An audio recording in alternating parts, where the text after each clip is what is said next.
O poder público frequentemente não faz o cálculo da relação custo-benefício das medidas que toma. O resultado são políticas ineficientes e sem apoio da sociedade.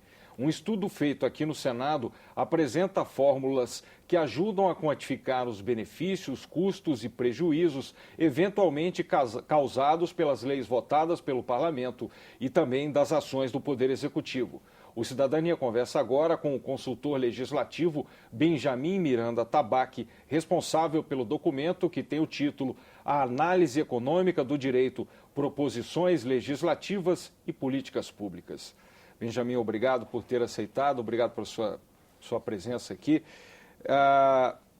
Numa sociedade, assim, a política tem como ideal proporcionar o máximo de bem-estar a toda a sociedade, mas a gente sabe que isso é um ideal, nem sempre isso é possível, né? O estudo que você fez apresenta subsídios que podem ser aproveitados pelos governantes, ou seja, tanto o Poder Executivo quanto pelos elaboradores das leis, os parlamentares, né? De que maneira essa política pode ser mais próxima do ideal que nós estamos falando? Bom, primeiramente, obrigado pelo convite, é um prazer estar aqui.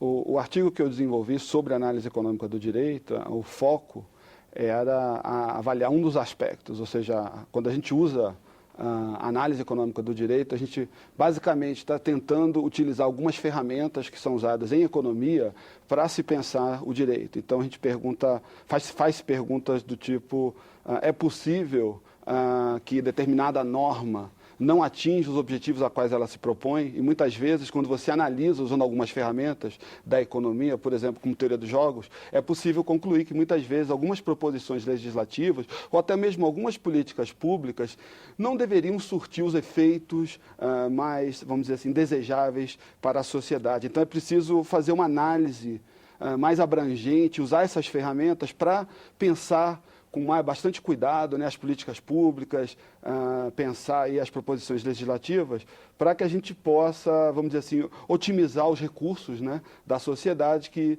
são escassos.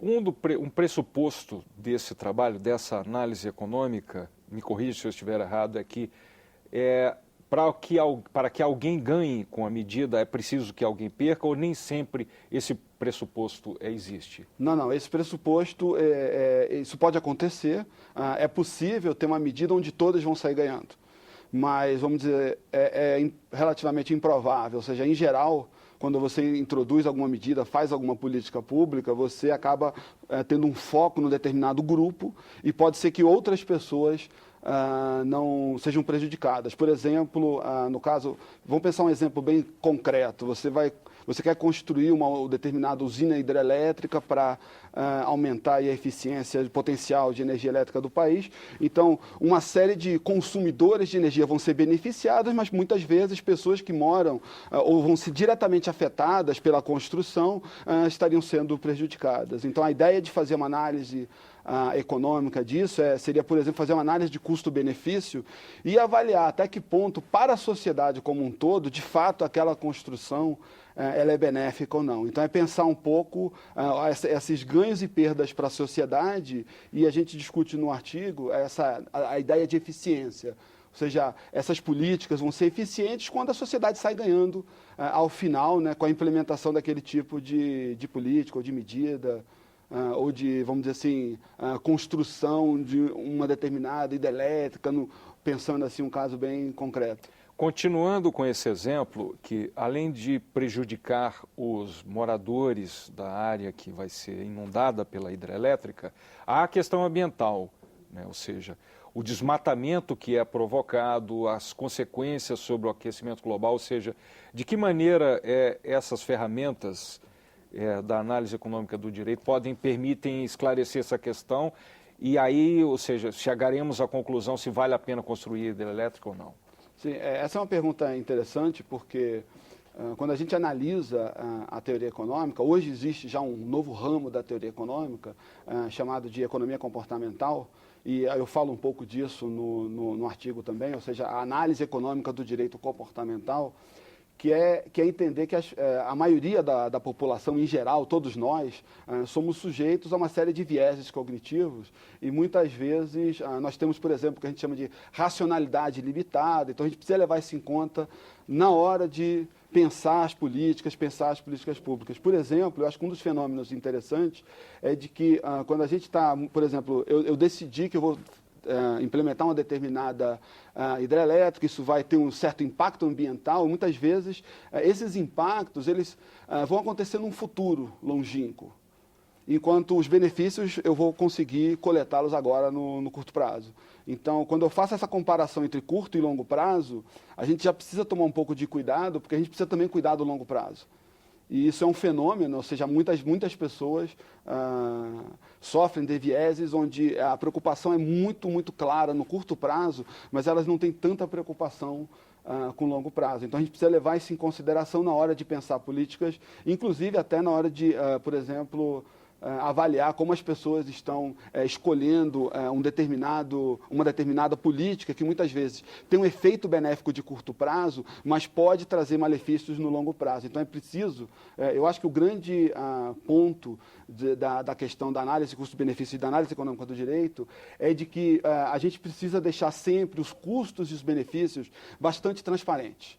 Então, transparência, eu acho que é a questão chave. Para a própria sociedade também. Para a própria sociedade, para entender, né? Olha, existem custos que muitas vezes estão de longo prazo, talvez nós não estejamos dando o devido peso para esses custos, mas eles precisam ficar bem transparentes para que, inclusive, a gente evolua. Ou seja, a gente vai acabar evoluindo e mudando as nossas políticas, melhorando as políticas, adotando políticas mais sustentáveis, por assim dizer. Não sei se você estudou esse caso, mas ele é sempre apontado no referendo sobre o desarmamento, né? Em que acabou a população decidindo que não deveria haver a proibição do comércio de armas, né? Esse é um caso de política, ou seja, de uma tese, de uma política pública que foi mal explicada, houve uma comunicação ruim, de maneira que os benefícios proporcionados por essa medida seriam maiores do que os custos? Essa pergunta ela é bastante relevante. Tem alguns países, porque muitas vezes nós não sabemos se uma determinada política, se ela vai funcionar ou não. Ou seja, a gente tem algumas ideias, a gente consegue levantar alguns custos, alguns benefícios potenciais, mas a gente não sabe exatamente se ela pode funcionar ou não. Então, tem alguns países que estão adotando o que a gente chama de experimentos randomizados e controlados, cuja ideia é você aplicar primeiramente a determinadas políticas em determinados grupos-alvos para verificar se de fato elas funcionam. E eles são controlados no sentido de que você acompanha aquelas populações, você aprende, você adapta as políticas e, ao final, você consegue verificar se essas políticas de fato vão funcionar ou não. E aí você pode levar essas políticas para a escala global. Então, essa é uma forma de pensar que eu acho que é extremamente positiva, ela ajuda muito a melhorar a qualidade das políticas, principalmente políticas que ex ante, ou seja, a priori, a gente tem algumas dúvidas se de fato elas vão funcionar ou não. O caso de desarmamento, eu acho que é um caso, do meu ponto de vista, quando eu observo esse caso, eu considero um grande sucesso, mas ex ante é difícil dizer quais são os potenciais benefícios e custos. Então, é uma política que você pode, por exemplo, fazer em pequena escala, verificar como funciona, ver se de fato dá para melhorar essa política e depois implementar em grande escala, porque aí, obviamente, os custos, né, vão ser atenuados, vão ser menores. Tá, vamos explicar o termo aqui. Randomizado significa que é importante para a gente compreender essa ferramenta. É uma escolha aleatória das pessoas que vão participar desse universo da amostra, é isso? Sim. Eu escolho um determinado universo, escolho algumas pessoas aleatoriamente, algumas cidades ou alguns grupos que vão sofrer intervenção e depois eu faço uma análise se de fato, né, aquela intervenção daquela política pública é eficaz, se de fato ela funciona. E aí eu posso, como eu sei quem são os agentes que estão sofrendo intervenção e eu tenho um grupo de controle que não sofre intervenção, eu consigo comparar, eu consigo de fato avaliar, né, se a intervenção é eficaz ou não. Quando você fala do grupo de controle, como é esse grupo? Seriam as pessoas que não estão sofrendo a intervenção. Então, por exemplo, os ingleses fizeram uma política pública para a questão de educação de adultos, né? E eles fizeram alguns testes e mostraram que eles tinham algumas políticas para tentar fomentar que os adultos participassem de cursos de alfabetização, etc. E eles chegam à conclusão que aquele tipo de política era totalmente ineficaz. Como eles fazem isso? Eles aplicam essa política em algumas pessoas que participaram do grupo, não aplicavam em outras, e eles percebem que a percentagem de pessoas que participava eventualmente desse tipo de programa independia de sofrer intervenção ou não. Então acaba que vamos dizer assim, aqueles gastos com aquele tipo de intervenção eram ineficazes. Agora, eu pergunto sobre uma dificuldade com esse tipo de experimento, é que numa sociedade como o Brasil, um país de proporções continentais e com a sociedade diversificada, plural, enfim, de que maneira esses resultados que forem obtidos no experimento poderiam valer para o país todo? Eu acredito que é possível generalizar se os experimentos são bem desenhados. Então, por exemplo, eu acho que existem alguns órgãos que já estão aplicando alguns experimentos. Por exemplo, a questão da educação financeira, ou seja, você pode ensinar a educação financeira em algumas escolas, e aí você percebe que muitas vezes as crianças levam essa educação financeira para casa e acabam ajudando os pais no seu orçamento, ajudando os pais a pensarem um pouco assim os seus investimentos, como realizar seus investimentos, que eles precisam poupar ao final do mês para poder pensar no futuro. Então, isso já foi feito, inclusive no Brasil, acho que algumas escolas no Nordeste fizeram alguns experimentos nessas escolas. Isso hoje, por exemplo, já é uma realidade, ou seja, muitas escolas já estão adotando, já abraçaram um pouco essa causa da educação financeira, né? Eu acho que tem uma série de órgãos preocupados com isso, fomentando isso, e isso já é uma realidade. Então, por exemplo, que eu vejo assim como um exemplo de caso de sucesso desse tipo de experimentação. Entender, ou seja, por exemplo, qual seriam as idades mais interessantes de já começar a discutir essa questão da educação financeira, para que isso depois ajude essas pessoas, né, ao longo de suas vidas a terem mais responsabilidade financeira e, obviamente, terem futuros mais promissores, né? Você tocou num ponto que é essencial, um pressuposto desse estudo. Não sei se é uma máxima, se pode ser uma verdade, que o ser humano em geral, ou seja, ele não pensa, ele tende a querer o benefício a curto prazo. Ele não pensa a longo prazo. E por isso você defende que, no caso das proposições legislativas, das leis votadas no parlamento, as discussões sejam bastante amadurecidas, né? E você acha que, então, no nosso caso aqui, o Senado, as discussões têm ocorrido de uma maneira assodada ou não? Você acha que deve haver mais discussão das proposições aqui no Senado? Em geral, o que eu vejo é que as discussões elas têm um tempo, elas precisam ter um tempo de maturação, que muitas vezes você tem discussões extremamente complexas, onde é difícil quantificar, por exemplo, todos os benefícios, todos os custos, e essas discussões precisam de um tempo grande de maturação, de construção da própria discussão, para entender, né, se de fato aquilo vai trazer mais benefícios do que prejuízos para a sociedade.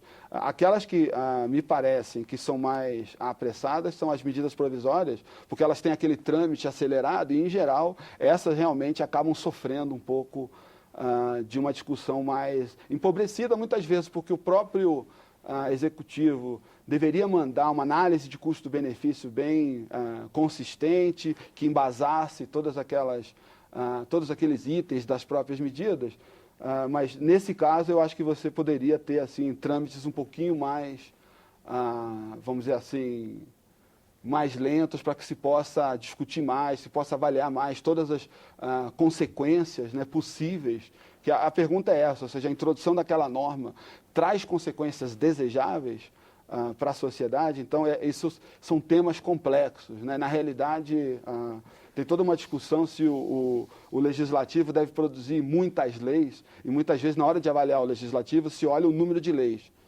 Você não precisa de um número, você precisa de qualidade. Assim, o senso comum indica que o Congresso não trabalha, que os parlamentares não votam, enfim, que a produtividade do Congresso caiu, enfim, como é que você analisa essa... A questão da produtividade tem muito a ver com qualidade. Você tem que olhar a qualidade, ou seja, se você não faz a quantidade de projetos. E não a quantidade de projetos, ou seja, a quantidade, eu posso ter 1000 projetos que não vão trazer consequências benéficas para a sociedade, 2 ou 3 que vão trazer consequências extremamente benéficas para a sociedade. E o ponto é esse, ou seja, é sempre preciso de muita transparência para discutir todos os custos e benefícios e fazer uma comparação. Por exemplo, quais são os grupos que estão perdendo, quais são os grupos que estão ganhando. Hoje já existe toda uma discussão, porque quando a gente fala em análise de custo-benefício, muita gente está falando de eficiência. É aquela ideia, né, de, se eu adoto políticas eficientes, é como se o bolo crescesse. E muita gente discute, mas eu estou muito preocupado com a repartição, como dividir o bolo. E hoje já existe uma discussão de como introduzir essa questão da justiça ou da equidade na discussão de análise de custo-benefício. Ou seja, tem vários autores que já mostram, já dão várias pistas de como fazer isso, né? O próprio Reino Unido, ele tem o que a gente chama de Green Book, ou Livro Verde, que discute bastante isso, como implementar políticas que não olhem só a questão da eficiência, mas também olhem essa questão distributiva, que muitas vezes você adota políticas de transferência dos mais abastados para os menos, vamos dizer assim, favorecidos, e você pode mostrar que isso, do ponto de vista de custo-benefício, faz todo sentido, ou seja, isso agrega para a sociedade. Assim, aqui existe uma discussão, a discussão sobre a reforma tributária é antiga, né?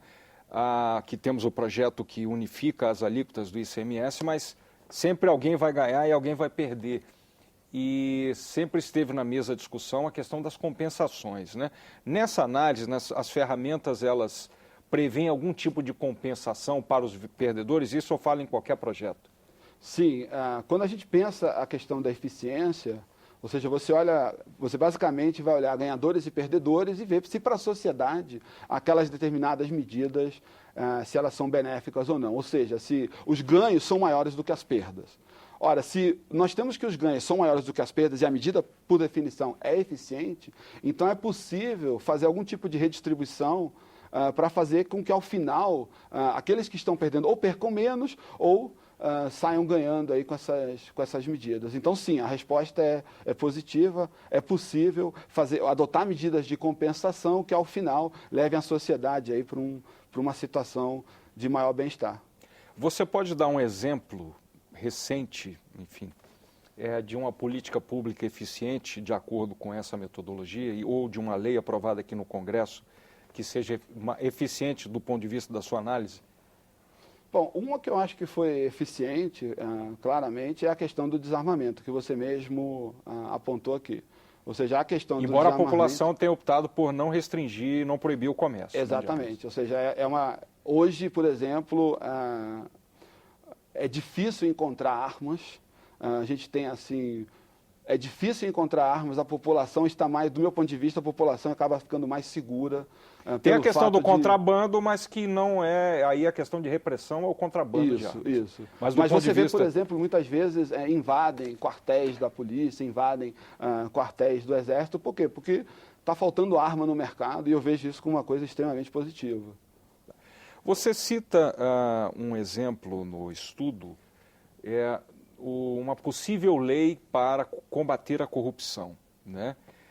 E um dos pressupostos, quer dizer, uma das sugestões nesse exemplo é que deveria haver um incentivo financeiro a quem denunciasse a corrupção. Mas, por outro lado, dependendo do valor que for estabelecido, isso pode provocar um excesso de denúncias e até muitas delas vazias, né? Queria que você explicasse bem isso. Tá, esse é o primeiro exemplo que eu faço no artigo. Eu acho que é um exemplo bem interessante, porque recentemente aqui no Distrito Federal queria-se implementar uma lei que basicamente incentivava que as pessoas fizessem denúncia contra casos de corrupção.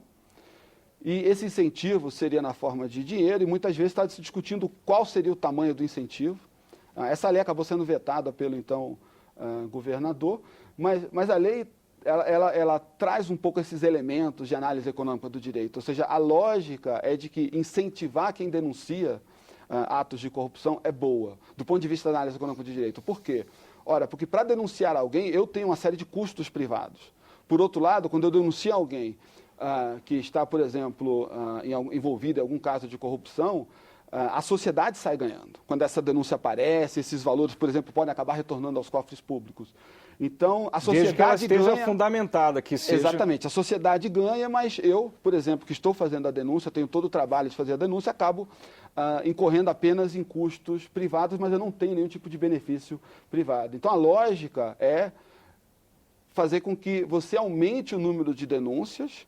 Como? Uma das formas de aumentar o número de denúncias é simplesmente que exista algum tipo de incentivo. Esses incentivos, por outro lado, eles não podem ser, vamos dizer assim, exagerados. Então, uma das propostas era que você pagasse um percentual do valor que foi, vamos dizer assim, desviado. desviado. Né? Tá. O problema disso, se a gente pensa nos valores que a gente lê nos jornais e na televisão, são valores muito absurdos, muito altos. Então, no limite, né, todos poderiam estar denunciando a todos o tempo todo. Ou seja, você teria os órgãos de controle que teriam que analisar as denúncias para ver se de fato elas procedem, se de fato você deve abrir algum tipo de procedimento, ali, algum inquérito para avaliar aquilo. Teriam muito trabalho e provavelmente a eficácia desse tipo de norma acabaria ficando muito prejudicada. Então, você deve dar algum tipo de incentivo, sim, mas esses incentivos não deveriam ser muito exagerados. E aí, esse é um dos pontos que eu falo quando eu falo desses experimentos, é de que, bom, talvez, então, em diferentes estados, testar diferentes formas de premiar as pessoas que estão participando desse tipo de, vamos dizer assim, de atitude, essa atitude positiva para a sociedade, e verificar o que funciona melhor, o que funciona de maneira, vamos dizer assim, mais eficaz. Essa que é a lógica desse tipo de argumentação.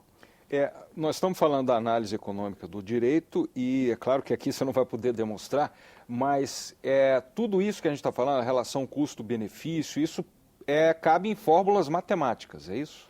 É possível colocar isso em fórmulas matemáticas, mas também é possível usar simplesmente a argumentação para concluir os mesmos raciocínios. As fórmulas, elas ajudam a você, basicamente, elas te ajudam a dar muita precisão para o que você quer demonstrar. Então, em geral, quando a gente, vamos dizer assim, utiliza fórmulas para comprovar algum tipo de argumento, a ideia é de que você quer encontrar alguns números mais precisos. Então, por exemplo, se você está no campo tributário, é fundamental que você faça uma análise mais precisa de qual vai ser o tamanho, por exemplo, da perda de arrecadação ou do ganho de arrecadação com determinadas políticas. Isso é fundamental de ser feito. Tá. Agora, como quantificar o valor simbólico de certas medidas, ainda mais numa sociedade digital, em que a comunicação flui com muita facilidade, o valor simbólico de certas medidas? Eu citei a questão da hidrelétrica, que pode provocar um desmatamento, e isso tem uma repercussão internacional, enfim, no caso do Brasil, né? Como quantificar o valor simbólico de certas medidas? Bom, eu como economista, né, ou seja, a gente é treinado a sempre pensar justamente em responder como quantificar. Então, em geral, é possível quantificar. E aí a grande pergunta é se aquela quantificação, se aquela medida que você construiu vai ser aceita ou não pelos seus pares. Mas é possível quantificar. Por exemplo, se a imagem do Brasil ela acaba refletindo, por exemplo, do turismo. Então você vai ter medidas lá de perda de arrecadação no turismo, porque agora você, por exemplo, tem algum tipo de má imagem, uma imagem distorcida ou piorada, porque você adotou determinadas medidas. Essa seria uma forma. Então você já percebe, você está pensando, bom, mas turismo seria só um aspecto, tem outros aspectos. Então, de fato, seria uma medida, mas uma medida imperfeita. Você pode, ao longo do tempo, melhorar essas medidas para que, de fato, você consiga ter uma ideia, né, se determinadas ações, se elas são positivas ou não. Hoje em dia, uma das formas que muitos pesquisadores em áreas diferentes estão utilizando, por exemplo, é fazer o que a gente chama de análise do discurso. Então, eles entram nas redes sociais e analisam os discursos que estão aparecendo para mostrar, olha, algumas palavras-chave fundamentais estão muito negativas, então, por exemplo, essa medida está tendo um impacto negativo. Então, essa seria uma das formas, por exemplo, se você tem a introdução de uma medida, eu quero saber, avaliar o impacto dessa medida, essa seria uma forma, ou seja, como é que a sociedade está vendo essa medida. E, obviamente, como é que ela está vendo hoje e como é que ela está vendo isso ao longo do tempo, porque ao longo do tempo pode ser que a medida por exemplo, na questão do desarmamento, pode ser que ela acabe se tornando benéfica, né, aos olhos da população. Eu não sei se foi um pressuposto do seu trabalho, do seu estudo, que em ciência política fala-se em teoria dos jogos. Sim. Ou seja, a maioria não pode... o princípio é, na democracia ganha a maioria, mas a maioria não pode exterminar a minoria, não é isso? Sim. Esse é um pressuposto do seu trabalho? Bom, eu não lido, por exemplo, com essa questão de extermínio, eu não falo absolutamente nada disso, inclusive porque eu comento aqui que a gente usa análise econômica do direito por exemplo, análise de custo-benefício para pensar políticas que sejam mais eficientes, que aumentem o bem-estar da sociedade. Mas, obviamente, por exemplo, exterminar determinados grupos é algo que não faz sentido, eu coloco isso no texto. O que eu quis dizer, assim, no sentido de que todas as políticas públicas, enfim, o objetivo, claro, se não é possível atender a todos, pelo menos a maioria seja atendida.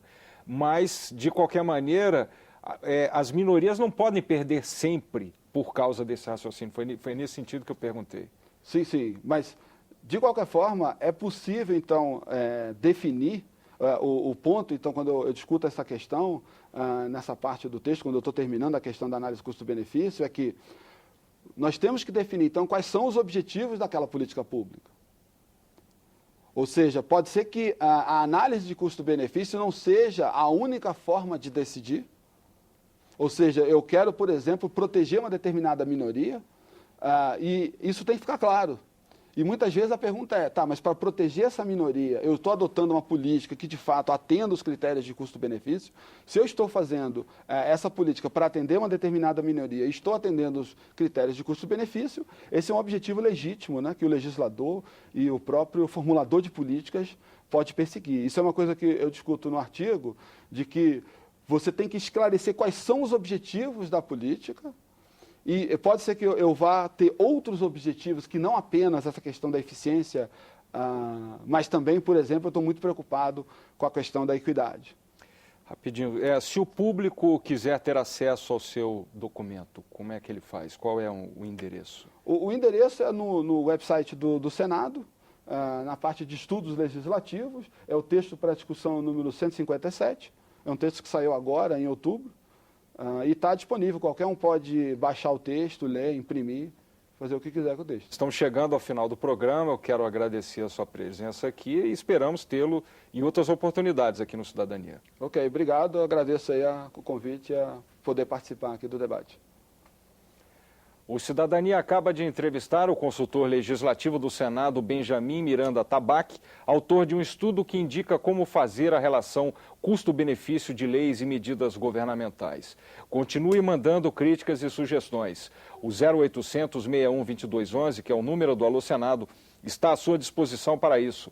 Ou acesse www.senado.leg.br/TV, que é o mesmo endereço para baixar qualquer programa da TV Senado. Obrigado pelo carinho e até o próximo Cidadania.